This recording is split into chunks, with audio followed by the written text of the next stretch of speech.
Allí está. Bueno, comencemos orando entonces y le damos de una. Señor, te damos las gracias por ese tiempo que nos das de aprender. Gracias por usar la vida de Roberto, Señor, para enseñarnos acerca de la membresía bíblica. Te pedimos, Señor, que seas tú quien hable a nuestras vidas, que seas tú el que hable a la vida de la iglesia. Que seas usando a Roberto esta noche, Señor, que sea tu Santo Espíritu quien nos hable a todos. En el nombre de Cristo Jesús oramos. Amén. Amén. Amén. Muy bien. Vamos a acercarnos a nuestro tema en esta noche. Y obviamente la pregunta del millón siempre es, ¿en dónde nos encontramos? Yo sé que la última vez no pudimos reunirnos, pero recuérdenme hasta dónde avanzamos para poder caminar a partir de allí. Habíamos observado la última parte que tiene que ver con una conducta que manifiesta su fe, si no me equivoco. Veamos algunos pasos allí, ya vimos esto también, la aplicación práctica de esto, ¿verdad? Sí, sí, sí, eso mismo. Sí, entonces nos acercamos al punto que se conoce como que la membresía debe ser voluntaria, ¿verdad? La membresía debe ser voluntaria. Y creo que ese es el punto, si no me equivoco. Espero no equivocarme. Sí, Sí. sí, sí. Ujú. Bueno, este es un punto relativamente corto, pero que en verdad requiere mucho, mucho, mucho trabajo allí. Déjenme explicarles de esta manera. Cuando pensamos en la iglesia del Señor, recapitulando todo lo que hemos visto hasta acá, tenemos en cuenta que la membresía es algo que nace de las escrituras. Hay un fundamento en las escrituras con respecto a lo que es una membresía. Y veíamos, hicimos la prueba de esto al principio de nuestras clases. Luego, en nuestro segundo tema principal, comenzamos a hablar de quiénes pueden y quiénes deben participar de la membresía de una iglesia. Y comenzamos a hablar de tres cosas fundamentales. Hasta aquí hemos hablado de una a través de diferentes puntos, y son aquellos que son creyentes. O sea que hasta aquí hemos probado qué significa ser creyente, cuáles son las marcas de un creyente verdadero. Y es alguien que es santo por su llamamiento, es alguien que hace obviamente ese llamamiento se evidencia a través de su respuesta al Evangelio, su santidad visible, la obra soberana de Dios en su vida, el arrepentimiento y la fe, las marcas de un creyente, el hecho de poder ver un arrepentimiento y fe reales, los frutos de estas cosas son muy importantes. Yo había mencionado un libro, ¿no? El de Guardian Spring, que es muy útil, como a su vez también el libro de Mess McKinley, si no me equivoco, Soy realmente cristiano, entre los libros que hay, porque hay muchos buenos recursos que nos ayudan a trabajar específicamente en eso. Y yo pienso que esto es útil no solo para poder predicar el evangelio a personas que no han escuchado de él o que lo han escuchado superficialmente, sino aún para trabajar en personas que llevan años con nosotros en nuestras iglesias y que vale la pena sentarse y explicarles de nuevo con mucho amor, haciéndoles saber que cómo es la forma en la que Dios presenta en su palabra la vida de un cristiano, un discípulo de Cristo, y cómo se contrasta o se compara esto con nuestra propia vida para ver si estamos dando la talla, ¿verdad? No hablamos de gente perfecta, pero hablamos de creyentes que anhelan caminar en orden. Por lo tanto, entonces creo que esto es sumamente importante, ¿no? Entonces, a la luz de esto que hemos mencionado, hablábamos de lo que es una, una conducta de acuerdo a la fe, ¿verdad? Habíamos hecho mención a lo que tiene que ver con una persona que es santo por su llamamiento, ¿verdad? Sí, Eh, y una obediencia al llamamiento. Y la obediencia al llamamiento se ve en dos cosas: una profesión de fe, y eso es lo que decimos con nuestras palabras, pero también una conducta que está de acuerdo con esto, con esta fe que decimos tener, ¿no es cierto? Entonces, la comparativa allí es sumamente importante, porque la perseverancia es una marca clave de un verdadero creyente. Su perseverancia no se ve solo al inicio de su vida cristiana, ni a la media edad de su vida cristiana, sino que se ve en todas las áreas de su vida cristiana, al inicio, a la mitad y al final de esta carrera. Que el Señor nos encuentre fieles hasta el final, que no desmayemos, que no hemos llegado a sufrir hasta la sangre, como dice el autor de Hebreos, que es necesario que entremos al reino de los cielos a través de muchas tribulaciones. Y esta es una verdad muy importante que debemos tener en cuenta y que debemos abrazar con todas nuestras fuerzas. Y ahí veíamos que involucra tiempo, ¿no? Conocer a alguien requiere tiempo, tenemos que sentarnos, tenemos que trabajar en esa persona, no debemos imponer las manos con ligereza. Justamente me estoy acercando en la exposición de Timoteo en nuestra iglesia a ese texto. Quizás no lo vea este fin de semana, pero el próximo tal vez lo esté tocando. Y es un tema muy, muy delicado. Habla de el liderazgo, pero no pasa por alto la importancia de la membresía. Y entonces esto implica el sentarnos y examinar y reexaminar hasta poder dar con aquello que no es de Cristo y dar con aquello que es de Cristo. Conocer la conducta de una persona requiere tiempo y eso involucra a veces años y requiere tiempo. A veces uno puede pensar, esta persona lleva aquí ya bastante tiempo, ¿no? Aunque sea por el tiempo que lleva, démosle una mención honorífica como cristiano. No, no lo hagamos. No nos aventuremos a pensar que una persona por llevar 5 años en nuestra iglesia es un cristiano. A veces sucede, en nuestra iglesia tengo un matrimonio, esos son maravillosos. Ella es miembro de nuestra iglesia y él no lo es.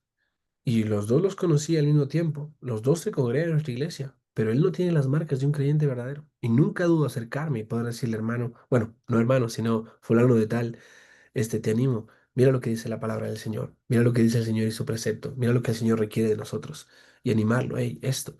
Le explico, le muestro, le pregunto a ver qué pasa, ¿no es cierto? Porque ella ha mostrado una fe real, una fe genuina. Ellos han acordado caminar juntos, aún ella siendo creyente y él todavía no mostrándolo realmente. Pero está allí, escucha la palabra. Ahora, yo no puedo suponer con respecto a su asistencia.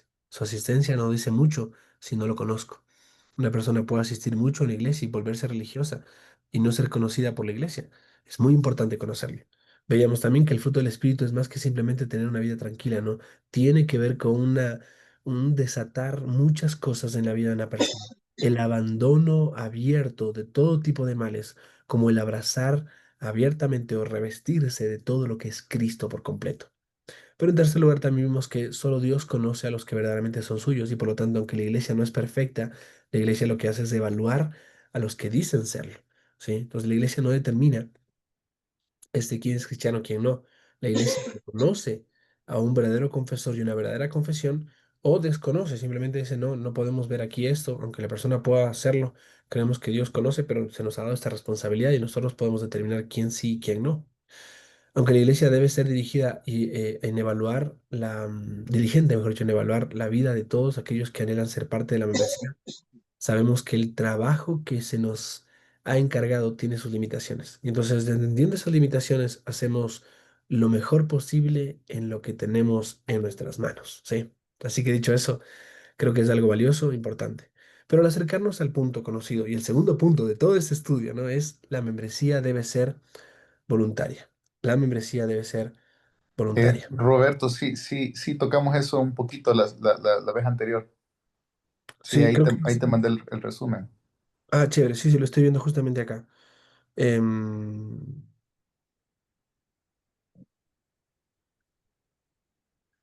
sí, tienes toda la razón. Em, sí, buenísimo. Bueno, entonces teniendo en cuenta esto, creo que lo que había mencionado es que la membresía, al ser voluntaria, tiene que ver con que una membresía voluntaria requiere conocimiento. Y hablamos bastante de esto. Permítame compartir un cuadro con ustedes que creo que puede ser útil a estas alturas. Déjenme buscar el cuadro acá para explicar cómo funciona este asunto del conocimiento. Déjenme buscarlo bien por aquí. ¿O está acá? Creo que está aquí. Pero no lo voy a encontrar tan fácilmente. Si no, sí. Deben 2 segundos solamente.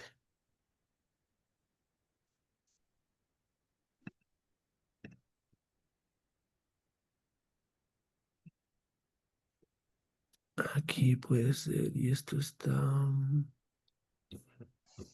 ¿Dónde? Acá. Aquí lo tengo. Esto puede ser útil, mis hermanos. Aquí está. Déjenme compartirles un cuadrito. No sé si alguna vez ya les compartí, espero poder ser útil con este. No, el uso compartido no está activado. No sé si me activas ahí, mi querido Miguel. Ahorita, permítame. Ok.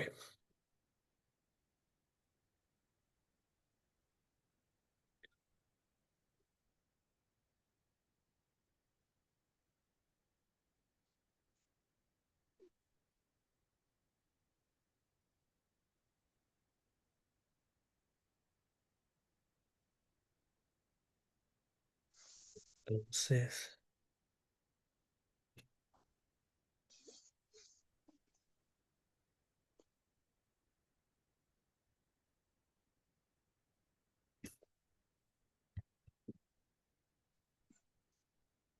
Poesía. Sí, a ver, esto es aquí y ahí sí, vamos. Miren lo que tengo acá, les comparto esta imagen. Espero puedan verla allí todos. Esto que tienen, que ven acá es un pequeño cuadro de cómo es el proceso de establecimiento de una iglesia local, según lo que el Señor Jesucristo ha mandado, ¿no? Ahora, por qué mencionar esto, verdad? Tiene que ver en un sentido y en gran medida con el entendimiento de si una membresía está compuesta de creyentes comprometidos y voluntarios, o voluntarios y comprometidos. La voluntariedad se basa en esto, mis amados hermanos. Déjenme ver parte por parte de este cuadro junto a ustedes. Este cuadro, uy, este cuadro tiene estas flechas, ¿no? ¿Lo pueden ver? Aquí está, Sí. evangelización. Se llama creyentes, ¿no es cierto? Evangelización tiene que ver con creyentes. Tenemos que comprobar que las personas que están con nosotros no solo son personas que asisten a una iglesia, sino que puedan decir con toda certeza, ah, aquí hay un creyente verdadero, este es un creyente que ha mostrado sus frutos. Yo les mencionaba un libro también que hice mención la vez pasada, Dos cosas que debes hacer para ser salvo, se llama el libro. Y es un libro que yo utilicé para corroborar eso, el entendimiento de si estaba entendiendo las dos cosas que deben hacer para ser salvos. Creer o arrepentirse y creer, o creer y arrepentirse. Las dos palabras son muy importantes, los dos principios son muy importantes. Es la doctrina de la conversión. Entonces, salvos, tienen que ser salvos. Esto es lo que hemos estudiado hasta ahora. Lo que le sigue es enseñanza confesional, o en palabras simples y llanas es el entender qué es lo que creemos o qué es lo que la Biblia enseña que debemos creer. Y entonces, esta enseñanza confesional es el proceso de ver un establecimiento de una iglesia. ¿Por qué? Porque aquellos que se reconocen como creyentes deben comprometerse con la verdad que han abrazado. Y esa verdad que han abrazado se basa en lo que la iglesia confiesa o los fundamentos de la fe enseñados a la iglesia. A menudo, a través de credos y confesiones de fe, esta enseñanza es sumamente importante porque es el corazón mismo de la iglesia. Cuando sucedan problemas, cuando hayan dificultades, cuando un hermano trate mal a otro, entonces hay pleitos y disensiones entre ellos y hay tensiones, ¿qué es lo que los va a sostener? La enseñanza confesional, o sea, la verdad que los une. El pegamento fundamental de toda congregación de creyentes se basa en lo que ellos creen. Por eso yo les mencionaba, y voy a estar compartiendo a cada rato esta imagen dos por tres, pero yo les mencionaba en el punto a tratar, es que si nosotros entendemos bien que una membresía debe ser voluntaria, es porque los miembros voluntariamente acuerdan andar juntos conforme al designio de Cristo. Por eso, la membresía no puede ser impuesta, debe ser solicitada. El principio de una elección voluntaria demanda de algunos conceptos que deben ser explicados. Y esto implica esto. Digo solicitada en el sentido de, y no impuesta, en el sentido de, tienes que hacerte miembro de la iglesia. Eso es imponer. El punto es, hermano, ¿usted desea ser miembro de esta iglesia? Sí. ¿Conoce lo que esta iglesia cree? Sí.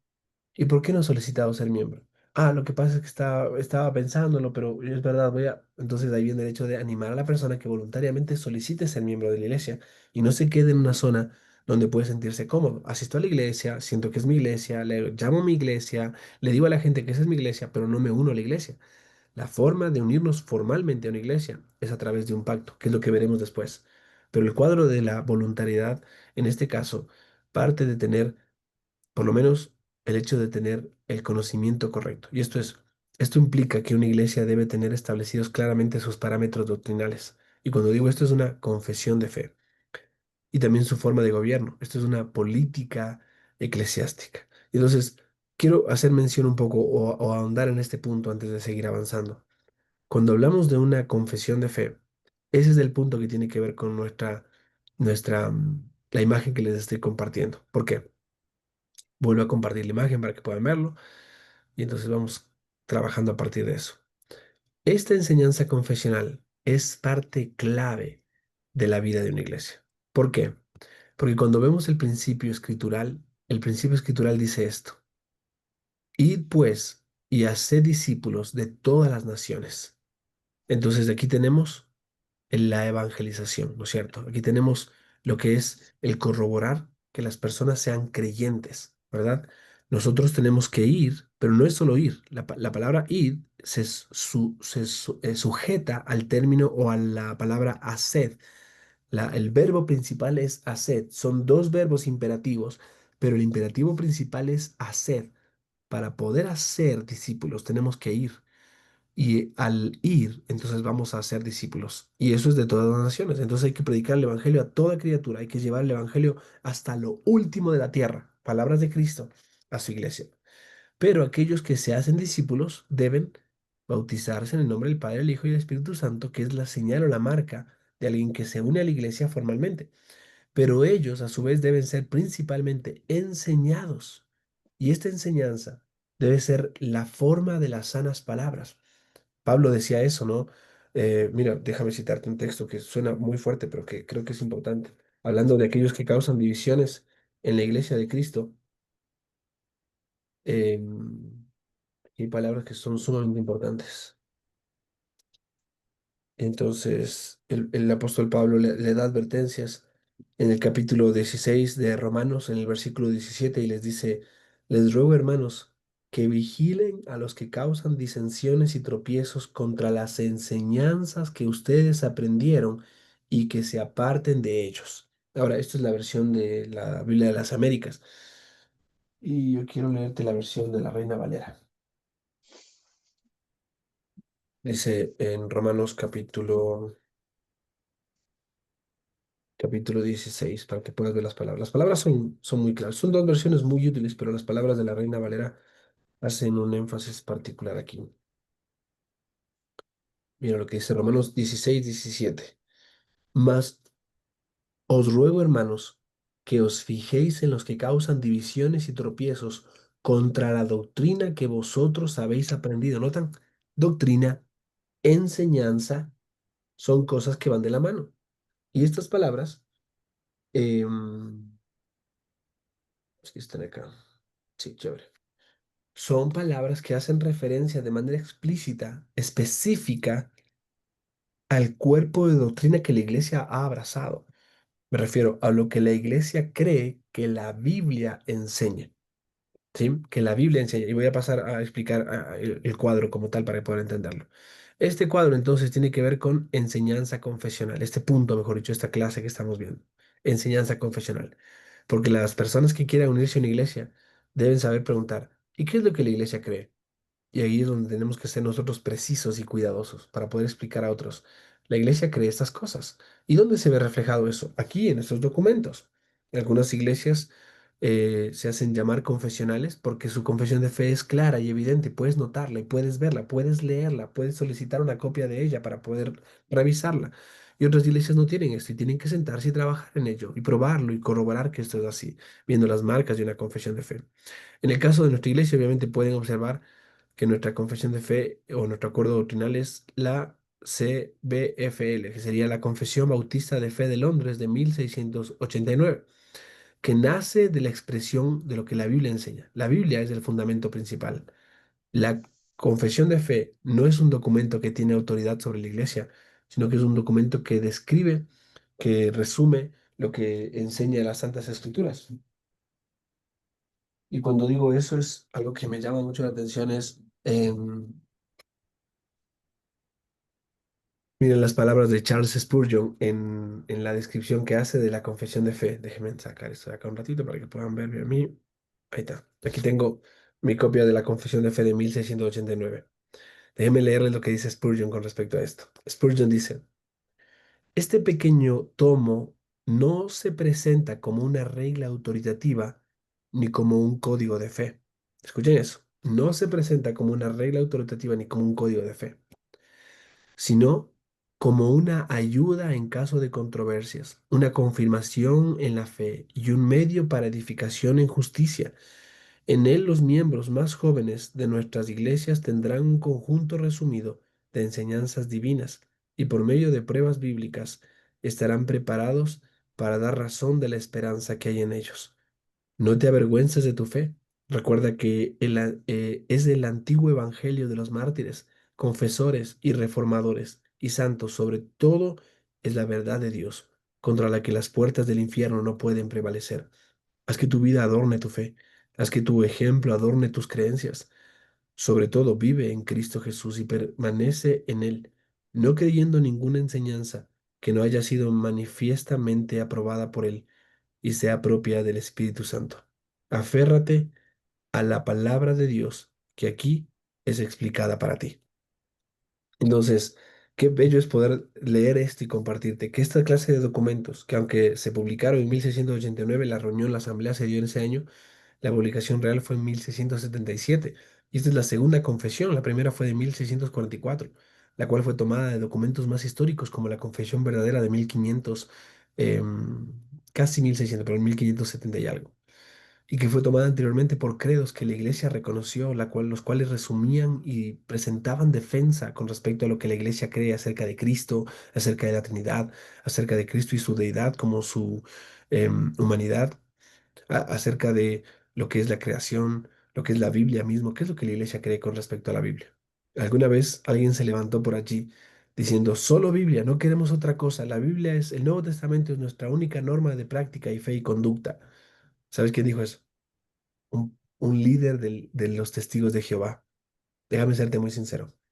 Ellos niegan, ellos niegan abiertamente la deidad de Cristo. Ellos ven a Jesús y dicen, no, él fue un profeta solamente, un hombre que caminó acá en la tierra. Y al negar eso, están negando lo que siempre se ha creído, que es verdad, que Cristo vino en la carne y que Cristo es Dios. Ellos no son hermanos. Los testigos de Jehová no son hermanos en Cristo. Ellos necesitan a Cristo. Ellos están negando algo que ya se refutó a través del credo niceno, donde más adelante Atanasio refuta a Arrio a través de una exposición muy cuidadosa de lo que significa la deidad de Cristo, que Cristo es Dios. Pero las herejías se reciclan. Y ahí tienes una cantidad tremenda de testigos de Jehová que enseñan a otros que Cristo no es Dios. Pero entonces, ¿cómo nos distinguimos de personas que dicen que creen en la Biblia también como nosotros?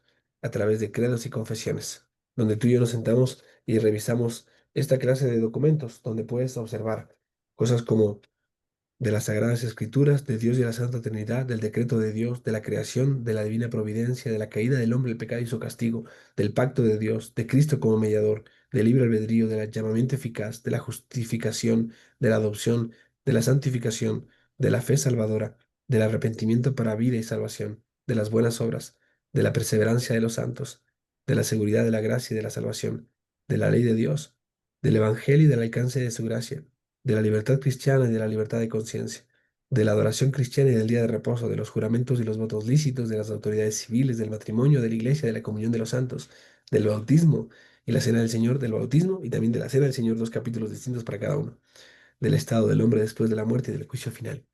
Qué precioso es poder tener un cuerpo de doctrina tan sólido y tan completo que se resume en estas casi 40 páginas, 44 páginas a través de párrafos y capítulos. Ahora, ¿por qué menciono esto? Obviamente, mi anhelo es que tú y yo podamos entender que una iglesia necesita una teología sólida, que necesita entender que aunque es voluntario el unirse a una iglesia, voluntariamente la gente al unirse también adopta y abraza lo que la iglesia cree. Déjame hacerte un ejemplo de esto. Los libros que tú ves acá atrás mío, todos los que están en este cubículo, aquí, allá arriba, todos los que ves en este cubículo son teologías sistemáticas. Una teología sistemática lo que hace es sistematizar la doctrina. Y entonces lo que hace es toma la Biblia y toma todo lo que la Biblia enseña con respecto a Dios. Y entonces aquí tenemos la Trinidad, aquí tenemos al Espíritu, aquí tenemos a Cristo, pero también toma la Biblia y sistematiza. El Espíritu, la doctrina del Espíritu es neumatología, estudiemos esto. La doctrina de Dios, el Padre, o de Dios en sí mismo es teología propia, estudiemos esto. La doctrina de Cristo significa cristología, estudiemos esto.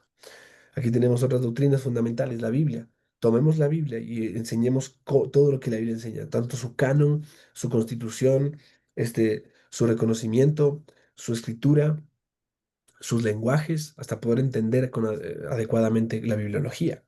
Y entonces, al tener teología sistemática, lo que tenemos en nuestras manos es la sistematización de las doctrinas. Eso es bueno, es necesario. Hay algunas teologías sistemáticas que se escribieron en el 1500 y otras, como las que están acá, que son todas parecidas, se escribieron ahora nomás, en estos años, son contemporáneas. Y entonces, esa sistematización ayuda a que los lectores puedan entender más la doctrina a la luz de la palabra en una enseñanza. Pero lo que hace la confesión de fe no es sistematizar la doctrina solamente, sino que la presenta a través de un marco adecuado para poder comprender el porqué de la iglesia aquí en la tierra. La doctrina de la iglesia, la doctrina de los últimos tiempos, todas esas cosas son fundamentales a una iglesia. Y lo menciono así porque qué importante es poder explicarle a las personas que vienen a nuestras congregaciones, esto es lo que creemos y esto es lo que enseñamos, esto es lo que profesamos. Y como lo creemos así, entonces se resume de esta manera. Esto es lo que dice la Biblia y por lo tanto afirmamos esto, esto y esto. Y cuando tenemos claro eso, entonces nadie puede decir, no, ahí creen en mentiras, errores o herejías, sino que lo que tenemos es un sólido cuerpo de doctrina que se resume con claridad. Mira, por ejemplo, el párrafo 1 de la Confesión de Fe enseña esta verdad tan preciosa. De las Sagradas Escrituras, este párrafo dice, las Sagradas Escrituras constituyen la única regla suficiente, segura e infalible de todo conocimiento, fe y obediencia salvadores. Aunque la luz de la naturaleza y las obras de la creación y de la providencia manifiestan de tal manera la bondad, sabiduría y poder de Dios que dejan a los hombres sin excusa, no obstante, no son suficientes para dar el conocimiento de Dios y de su voluntad que es necesario para la salvación. Por lo tanto, dice, agradó al Señor en distintas épocas y diversas maneras, como dice Hebreos 1, ¿no? Revelarse a sí mismo y declarar su voluntad a su iglesia. Y posteriormente, para preservar y propagar mejor la verdad y para un establecimiento y consuelo más seguros de la iglesia contra la corrupción de la carne y la malicia de Satanás y del mundo, le agradó poner por escrito esa revelación en su totalidad, la cual hace a las santas escrituras muy necesarias, habiendo cesado ya las maneras anteriores por las cuales Dios revelaba su voluntad a su pueblo. Qué manera de escribirlo. Este párrafo lo que dice es, solo la Biblia es la autoridad final, es la regla final, es suficiente, es segura, es infalible, es todo lo que el creyente necesita. Eso es una afirmación concisa y es bueno afirmarlo de esta manera. La Biblia muestra que es confesional, la Biblia nos muestra confesiones claras. Por ejemplo, una confesión que Dios hace es, yo soy el que soy. Esa es una confesión.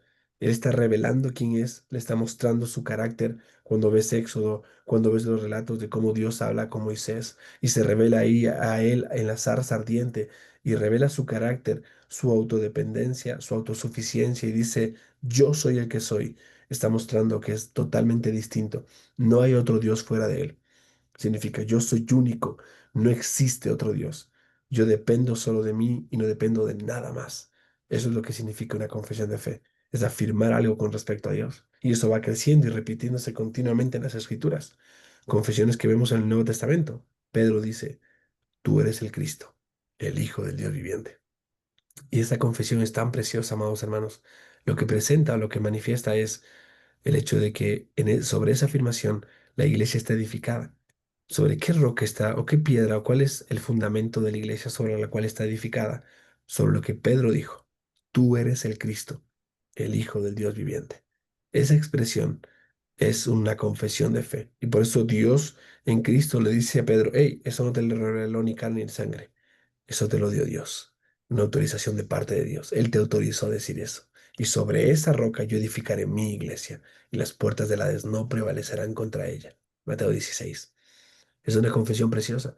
Pero hay otra confesión maravillosa. Por ejemplo, en 1 Timoteo capítulo 2 versículos 14 al 16 si no me equivoco. El 16 dice, e indiscutiblemente o confesadamente, en algunas traducciones de la palabra indiscutible, en el texto del verso 16 dice, confesadamente, grande es el misterio de la piedad. Y entonces, ¿cómo se manifiesta ese misterio? ¿Cómo se revela ese misterio? A través de lo grande e indiscutible y confesado que es, o sea, de común acuerdo. Todos creemos esto. Dios fue manifestado en carne, la encarnación de Cristo. Él fue visto de los ángeles. Él fue predicado a los gentiles. Él fue creído en el mundo.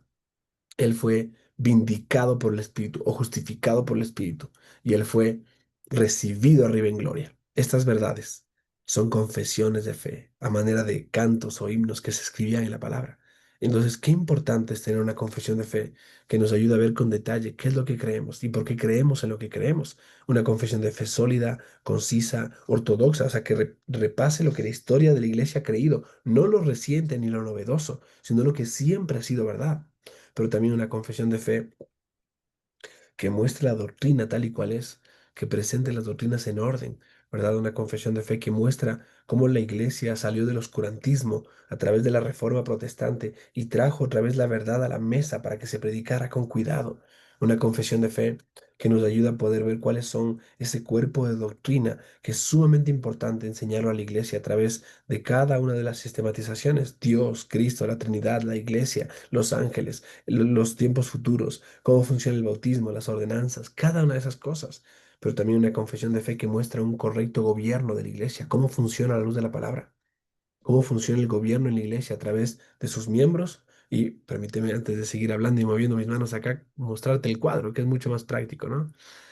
Pero cuando ves este cuadrito, puedes encontrar que toda la iglesia debe ser enseñada a guardar, no solo enseñada, sino que debe aguardar, tiene que guardar todo lo que Cristo ha mandado. La iglesia no debe de ninguna manera solo aprender, decir, ah, ya aprendimos sobre eso, sino que debe guardar. Y entonces, al hacerlo de esta manera, la iglesia pone en práctica, aterriza estos principios y los pone en la vida diaria. ¿Pero qué tienen que aprender a guardar? Todo lo que Cristo nos ha mandado, no una parte.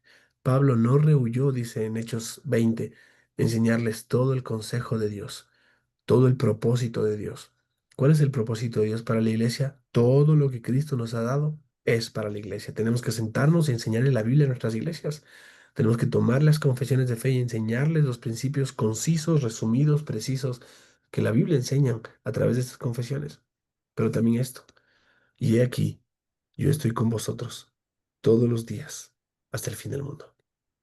Esta preciosa promesa de Cristo es que los creyentes que se comprometen, o mejor dicho, que voluntariamente se comprometen con la misma verdad y caminan con esa verdad, hacen un pacto y caminan juntos. ¿Y quién está con ellos en ese pacto?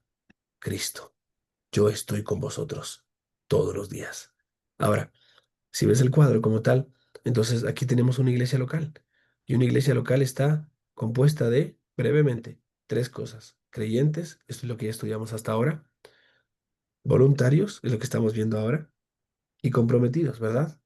Ahora, los creyentes, una santos por su llamamiento y una obediencia a ese llamamiento, una profesión de fe pública, una conducta de acuerdo a esa fe, todos los frutos que involucran en la perseverancia que se requiere. Voluntarios, encontramos que tiene que ver con dos cosas, conocimiento y sujeción. Voluntariamente nos sujetamos al orden que Dios ha establecido en su iglesia. Y en ese orden entonces caminamos. Y bajo ese orden hacemos lo que Dios nos ha llamado a hacer. Pero también comprometidos. ¿Por qué? Nuestro compromiso se basa en lo que entendemos, conocemos y hemos aprendido y hemos guardado. Y esto es la doctrina que abrazamos. De en medio de los miembros, el Señor levanta a los oficiales. ¿Sí?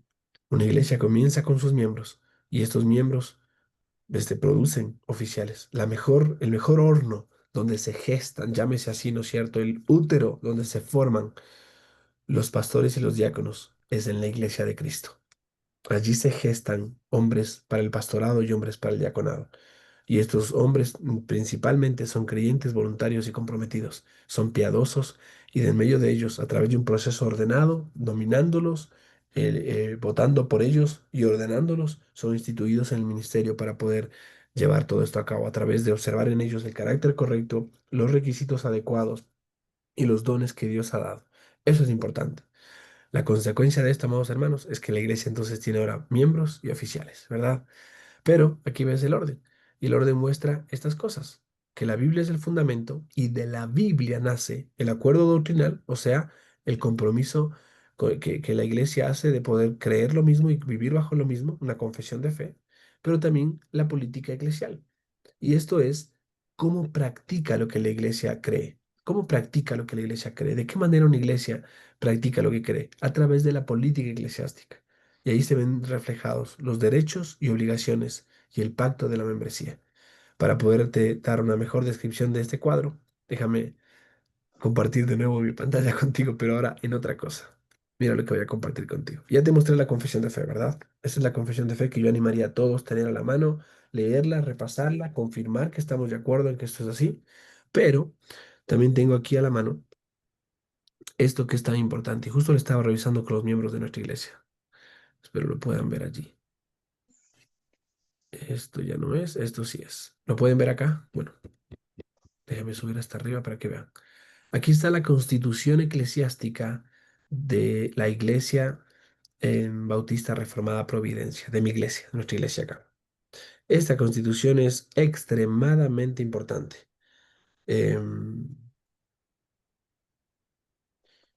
em, y entonces, ¿por qué es importante para nosotros? Porque refleja la práctica de nuestra iglesia. Alguien puede preguntar, ok, ya sabemos qué es lo que creen, pero ¿y cómo lo practican? Y entonces lo que hago es, ok, déjame explicarte, aquí está nuestra constitución eclesiástica, que como puedes notar acá arriba tiene 38 páginas. ¿Cuántas páginas te dije que tiene la confesión de fe? 44. Ahora, no cuentas páginas, ni palabras, ni capítulos. Cuenta lo consistente que esto es. Lo bueno que es que algo sea robusto, completo. Es como cuando uno prepara una rica comida. A mí me encanta eso. Esta semana he estado compartiendo con la familia de mi esposa. Ustedes saben, me casé con una argentina.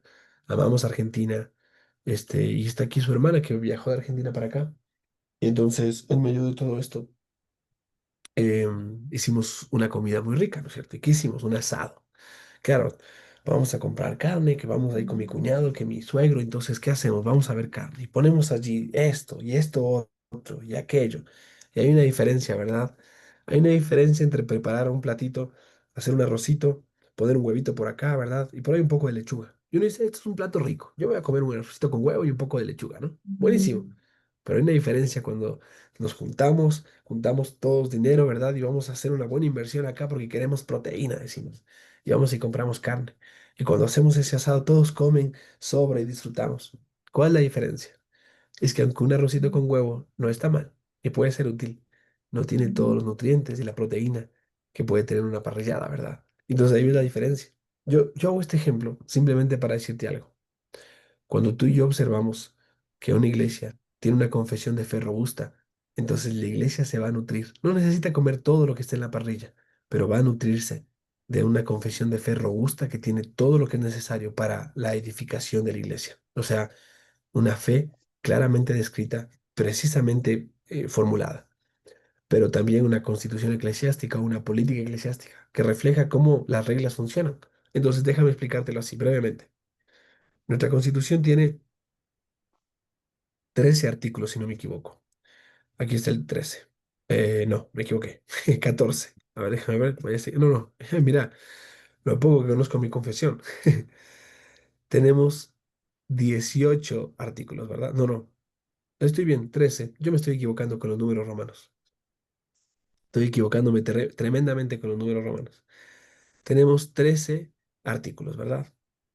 Entonces, al tener 13 artículos, déjame leerte primero los artículos y después te grafico brevemente las secciones y párrafos, ¿sí? No va a ser un estudio profundo de esto, solo quiero compartirte qué significa voluntariamente. Y esto también involucra pactadamente. Artículo 1, el nombre de nuestra iglesia. Artículo 2, el propósito de nuestra iglesia. El número 3, la confesión de fe de nuestra iglesia. El 4, el pacto de nuestra iglesia. Esto es muy importante. El pacto es fundamental. El fundamento de nuestro pacto, los compromisos de nuestro pacto. Obviamente, artículo 4, la membresía de la iglesia, su afirmación general, fundamentos, deberes, candidatos, procedimiento de recepción, solicitud de membresía, entrevista pastoral, consejo de la congregación. Sección 6 sobre miembros especiales. Es un caso particular muy útil. 7, terminación de la membresía, maneras de terminación, implicación de la terminación, restauración de la membresía, por renuncia voluntaria o exclusión, por excomulgación, disciplina eclesiástica, formativa correctiva, declaración general, reprensión o censuras públicas, suspensión de privilegios, excomulgación, disciplina protectora, disciplina de oficiales eclesiásticos, justificación de la disciplina de oficiales, procedimiento para la disciplina de oficiales. De los oficiales de la iglesia, afirmación general, cuáles son los prerequisitos, los ancianos, la designación bíblica del oficio, las cualificaciones de los ancianos, la esfera de los límites, deberes de los ancianos, sostenimiento de los ancianos, pluralidad de ancianos, diversidad y paridad de ancianos, diáconos, la declaración, número de diáconos, designación de oficiales, declaración de general, proceso de designación, cómo se lleva el proceso a cabo para designar un nuevo oficial. Esto es lo que estamos estudiando ahora. No estudiando, ya lo estudiamos, pero lo queremos practicar en nuestra iglesia porque anhelamos tener más pastores y más diáconos. Terminación del oficio, razones de terminación, implicación de la terminación, gobierno de la iglesia, propiedad de la iglesia. Y aquí tenemos ya estos los últimos artículos, ¿no? Uso de propiedad, presupuesto anual, gastos menores. Artículo, mira este artículo qué importante, sobre el matrimonio y las nuevas nupcias. Y aquí dos secciones, sobre el matrimonio, el género y la sexualidad y política de bodas. Reunión de negocios. Qué importante, ¿no? En la iglesia se reúne a tomar decisiones, designación de reuniones, reuniones de negocios ocasionales, votación en las reuniones de negocios. Secretario, tesorero, autoridad constitucional, si en algún momento se establece legalmente o no. La iglesia, su autoridad se basa en lo que la iglesia cree como lo que la Biblia enseña, ¿no? Después puede estar legalmente constituido o no. No es bueno y necesario, es útil, honramos la autoridad, pero a su tiempo, ¿no? Naturaleza, deficiencias y enmiendas y consejo administrativo. Ese es el resumen de del índice de nuestra constitución eclesiástica, que ayuda mucho a poder llevar orden en medio de nuestra iglesia. Como notarán, cada parte está detallada, cada punto está bien descrito. Se puede hacer enmiendas, se puede agregar cosas, se pueden corregir cosas, porque no son documentos finales inspirados por Dios, pero sí nacen de los principios escriturales que nos ayudan a poder practicar correctamente lo que creemos. Y una práctica sostenible describe con detalle cómo se hace tal o cual cosa y nos ayuda a poder ver eso, pero sin el hecho de caer en errores comunes como suposiciones, opiniones personales, sino esto es lo que pactamos creer. Y el pacto de una iglesia es sumamente importante, amados hermanos.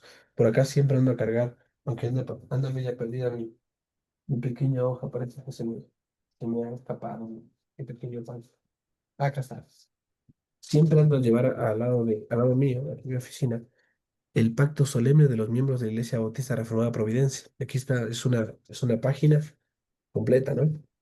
Ahora, digo todo esto, hermanos, y con esto concluyo, porque mi intención a través de esto era simplemente mostrarles lo bueno que es que una iglesia tenga una membresía voluntaria. Y esto es una membresía voluntaria con el conocimiento adecuado. Porque cuando tiene conocimiento adecuado, entonces tiene una confesión de fe sólida y tiene una política de iglesia sólida. Y la razón para ser parte de una iglesia no puede ser otra que la unidad doctrinal que tengo con esos hermanos. Nada es más importante que eso. La verdad es más importante que yo, que mi persona, que las personas, más importante que los sentimientos, la cercanía, más importante que nosotros mismos. Pero cuando también una membresía tiene que ver con sometimiento, entonces yo debo someterme a la fe y a la práctica de esa iglesia. Esas cosas son fundamentales. Así que lo que he hecho ahora es una extensión de la clase anterior ya práctica. De a qué me refiero cuando digo confesión de fe y a qué me refiero cuando digo constitución eclesiástica. Y estas cosas, cómo se engranan para funcionar en una iglesia. Pero también, al extender la clase anterior, lo que he traído a la mesa es por qué deben ser creyentes, comprometidos y voluntarios. Y lo que voy a estar tratando en nuestra siguiente clase tiene que ver con la membresía debe ser pactada o comprometida y voy a hacer énfasis en eso, haciendo referencia entonces a aquellas cosas que tienen que ver con el pacto. Y les voy a compartir nuestro pacto para que puedan revisarlo. Quizás alguno de ustedes ya lo tiene porque nuestro pacto, bueno, no, quizás no, pero nuestro pacto se siempre busco por acá algún libro. Nuestro pacto, hay un pacto muy lindo que se encuentra en el libro La Gloria de una verdadera iglesia, el cual animo a que puedan leerlo todos, toda la iglesia junta. Es un libro precioso.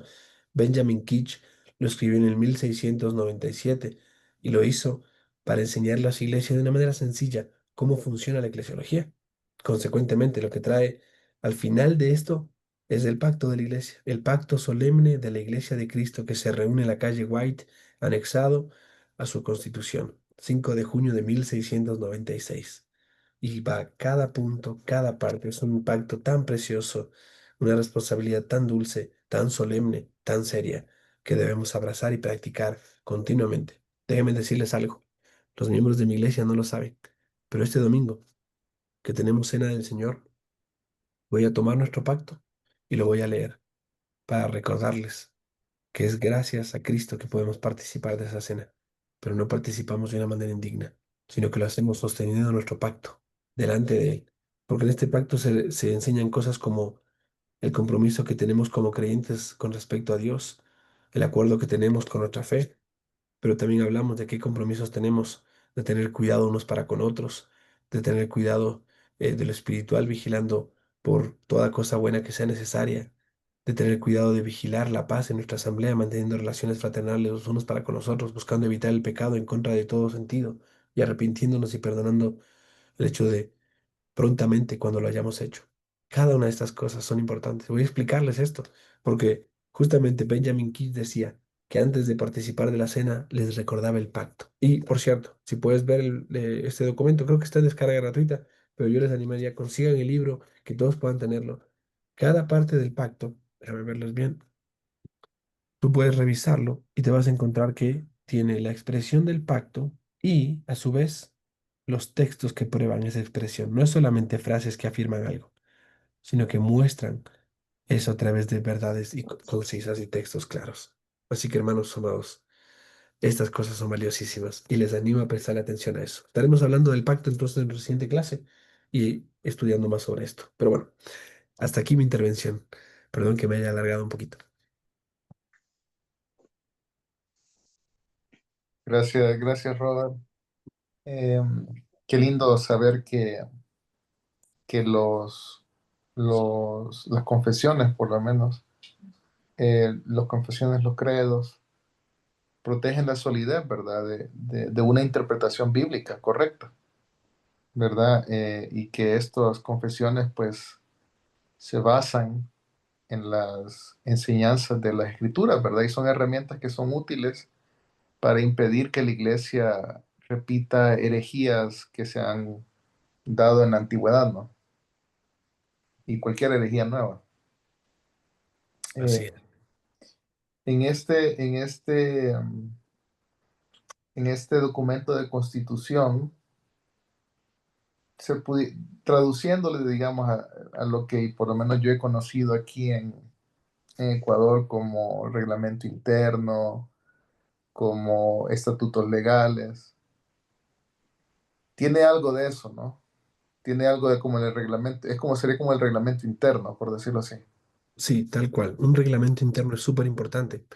Y entonces ese tranquilamente se puede, sin necesidad de que en un estatuto legal se describa con detalle todos los puntos del reglamento, el estatuto puede tener un pequeño inciso que diga, y la práctica de nuestra iglesia se ve reflejada a través de nuestro reglamento interno, el cual describe cómo funciona nuestra iglesia. Entonces ese reglamento tiene un poder autoritativo, me refiero, que describe cómo funciona la iglesia y por lo tanto pesa aún en una constitución, me refiero un estatuto, pero describe con buen detalle qué se acordó como iglesia practicar, para que no caigamos en suposiciones personales o ideas que podamos llegar a tener, sino que podamos dejar bien en claro, esto es lo que hacemos como iglesia. Un ejemplo de esto es, ¿qué es lo que nos pide el César? Esto, le entregamos al César lo que es del César. Pero el César, a su vez, de una manera muy común, porque así es como funciona el gobierno, nos va a pedir cómo gobernar nuestra iglesia. Entonces, nuestra iglesia tiene que gobernarse con esto, esto y aquello. Entonces, tiene que tener tales ternas, tales personas que estén fungiendo como tal cargo, tal cosa. Está muy bien, pero ese no es el gobierno bíblico. Entonces, tomamos personas que representan estos cargos ante el Estado y representan a la iglesia ante el Estado, pero que dentro de la iglesia son miembros comunes y corrientes, que no tienen ninguna autoridad mayor que la que un miembro común y corriente tiene, que por cierto, los miembros de una iglesia tienen autoridad por parte de Dios, al igual que los oficiales, y que cuando entendamos bien el gobierno de una iglesia, vamos a poder entender cómo es que este es más importante que lo que el César quiere pedirnos que hagamos, conforme a sus leyes humanas que la iglesia debe gobernarse. Entonces, puede haber, por cierto, déjenme decirles de esta manera. A veces es más fácil, yo puedo explicarlo en mis palabras, ¿no? Pero a veces siempre será mucho más fácil que podamos verlo a través de descripciones, justamente como las que estamos viendo acá, como lo que les acabo de mencionar con respecto a... deben 2 segundos que tengo que oír esto. Y yo les acabo de leer nuestra constitución. Déjenme buscarlo porque la cerré ahorita de la nada. Pero es bueno tener en cuenta este tema de la constitución de una iglesia. No me digas que la perdí, la perdí. Ah, no, aquí está, ahí está. Al final, nuestra constitución enseña esto. Déjenme leerles y compartirles para que puedan verlo.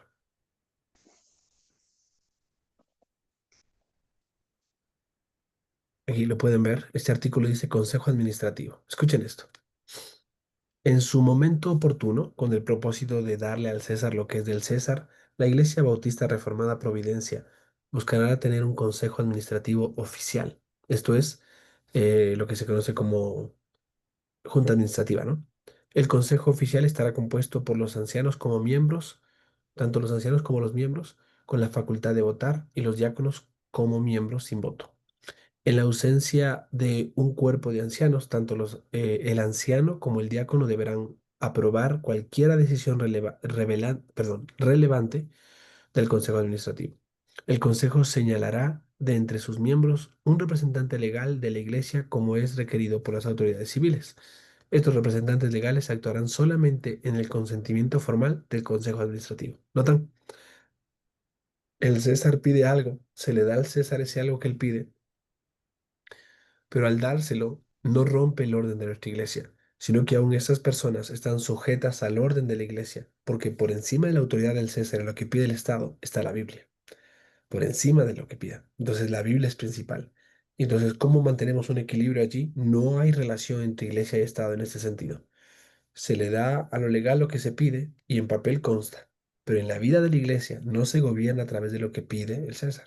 Ellos están contentos con que esté todo el papel hecho, pero en la vida de la iglesia esta es la forma de gobierno. Congregacionalismo, miembros y oficiales. Miembros que entienden cuáles son sus libertades, su participación y el privilegio que tienen, y oficiales, pastores, que gobiernan la iglesia, que por delegación de Cristo ejercen autoridad sobre la iglesia. Y eso hace la diferencia, mis hermanos amados. Gracias, pero decía ahí en tu documento que el Consejo Administrativo estaba formado por Pastores y diáconos. pastores y diáconos. Ok, ok. Hay que tener muchos pastores y muchos diáconos para lograrlo. Uy, sí, sí. Ok, ok, perfecto.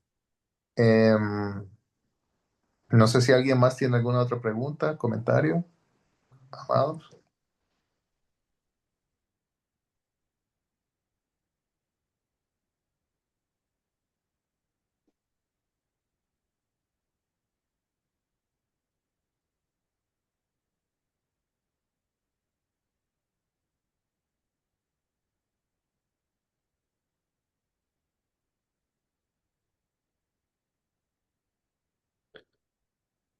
Siempre digo yo, o quedó claro o no quedó claro.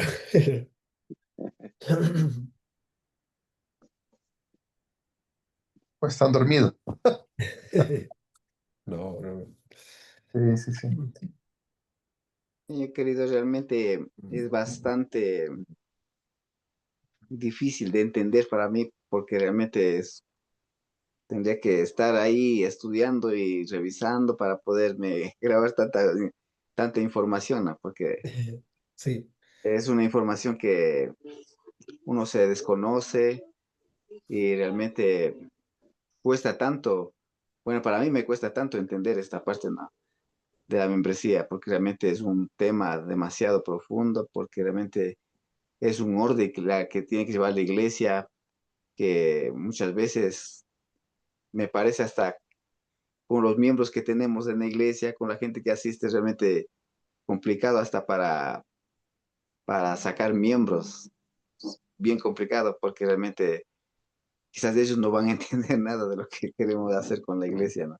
Entonces mm, realmente sí es bastante complejo esto, pero nos ayuda bastante a entender lo que realmente, cómo se tiene que llevar una iglesia, cómo se tiene que formar esa junta administrativa, realmente eso es algo importante para nosotros porque no tenemos nada de eso, ¿no? Entonces realmente queremos, ¿cómo se dice?, implementar todas estas cosas, pero que Dios nos ayude porque realmente para mí mm, sí está bastante, mm, como puedo decir, complicado, no difícil, porque realmente nada es difícil para cuando estamos con el Señor, sino que Dios nos ayude para poder aplicar todo lo que usted nos está enseñando, para poder llevar una iglesia de la mejor manera, en un orden que realmente le agrade a Dios, ¿no? Porque eso es lo importante de todo lo que estamos aprendiendo, ¿no? Eso, sí, mi querido pastor. y mira, Perdón Felipe, en si... verdad, es tal y como lo enseña. Así es como debe ser. No es algo fácil de aprender. A veces es reaprender cosas que tal vez no estaban allí. Y está bien. Y entonces yo le invito, repase estas clases. Como usted sabe, en la mayoría de los casos son grabaditas y puede repasarse después o puede estudiarse después. Y, y podemos seguir charlando de esto. El asunto no es que todo va a entrar de una sola en un momento, Y eso es clave, un proceso, día a día, semana a semana y mes a mes. La iglesia no se planta de la noche a la mañana, se requiere tiempo. Y le dice a alguien que está tratando de plantar más iglesias y anhela hacerlo, y anhela guiar y ayudar a las iglesias que soliciten esta ayuda, como ustedes. Entonces, mi anhelo es que podamos entender que se requiere paciencia, procesos bien ordenaditos. Me acuerdo que hace unas semanas atrás, creo que fue hace una semana atrás o un poco más, un pastor de Colombia me preguntaba cómo funciona la plantación de iglesias y quisiera que me explique más y me preguntaba todo. Yo le explicaba los gráficos que les mostré ahora, le explicaba a él cómo funcionaba, qué tiempo nos llevó, cuánto requirió el tiempo de evangelismo, casi un año entero evangelizando y predicando. Desde junio comenzamos a ir a Riobamba y todos los domingos vamos. Ahora voy a ir este domingo y quizás el próximo, tal vez 3 semanas seguidas.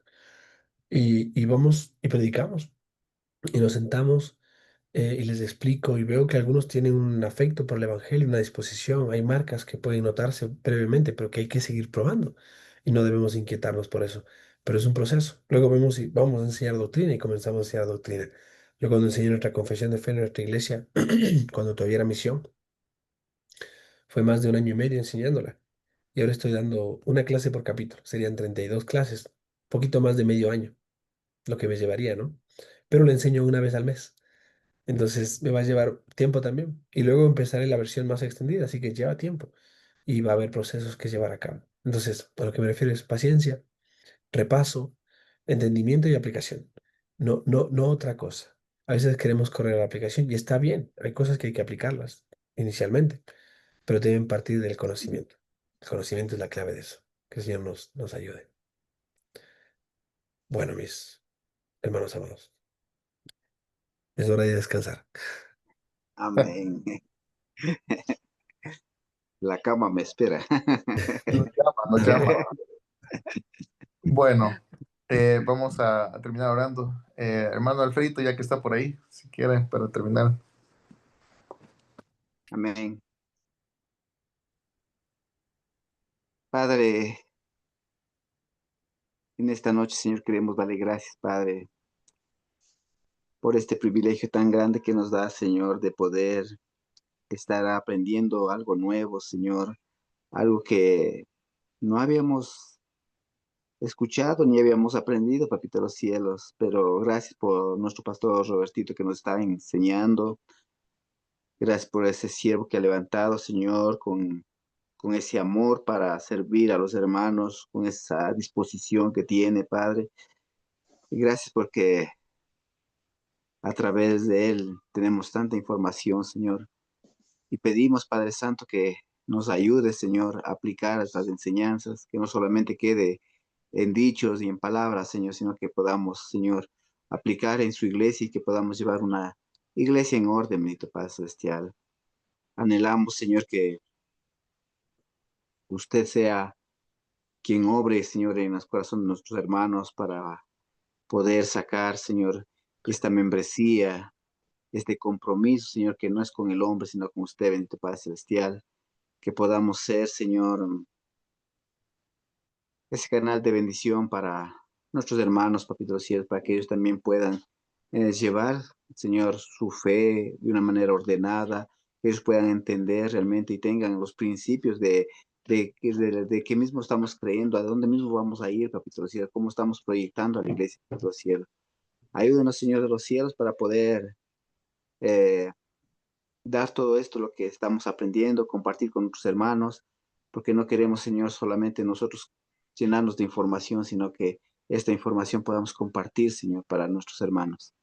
Dios de los cielos, gracias, Padre. En esta noche, papito de los cielos, ponemos nuestro descanso en su presencia, papito de los cielos, que usted guarde nuestro descanso, nuestro sueño. Y como dice el salmista, no, en paz me acostaré y así no dormiré, Señor, confiado, porque usted siempre estará velando por nosotros, Señor. Gracias, Padre. Bendecimos la vida de nuestro hermano Robertito y gracias por él, bendito Padre Celestial, y su familia, bendito Dios, que usted sea utilizando para su gloria y su honra, bendito Padre Celestial. Gracias les damos, mi buen Señor, en el nombre precioso de Jesús. Amén y amén. Amén. Gracias, hermano Roberto. Un abrazo grande, Pastor Ricardo. Que el Señor le bendiga mucho. Bendiciones. Bendiciones, gracias por Chao. todo. Gracias, Robert. Chao. Años.